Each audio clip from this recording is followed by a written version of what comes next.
We've been positive for Europe since September 23. But are you still? We are. We are still positive Europe. We've been positive Europe because we could see some underlying fundamental improvements in the economy which the market was sort of missing out on. The reason why we're continuing to see that is a number of factors. Number one, because we believe that this Make Europe Great Again is real. It is happening.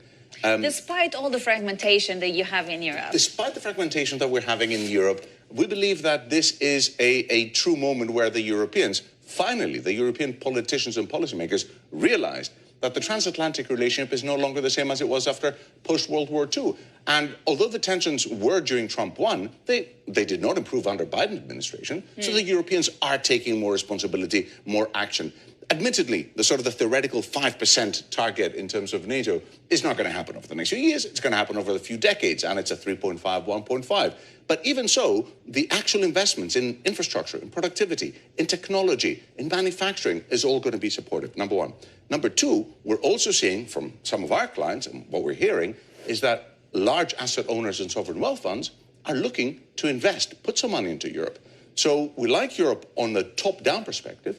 We also like the fact that from an inflation point of view, again, it's done better than we thought, and maybe partly because of the tariffs, partly because of the strong euro, partly because of the strong euro in all terms, and inflation could potentially go even lower, helping the ECB to cut interest rates. So we're seeing constructive valuations, fundamentals in Europe.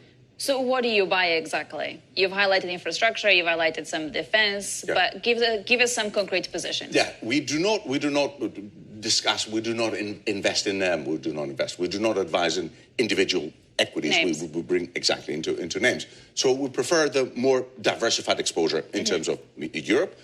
Finance obviously will be a key beneficiary of that, but it's not just about the equities, it's also about the bonds, it's also about the currencies. So we've been positive euro since March, 107.87. We've been positive in bonds, and some of our clients have been saying, well, with all of this fiscal expansionary policy, why would you be positive bonds?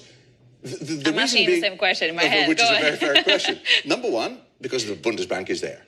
And the Bundesbank, if the Germans trust the Bundesbank more than they trust anyone. So the Bundesbank is there, good old Buba is there, and they will make sure that the Germans don't spend like the Greeks did.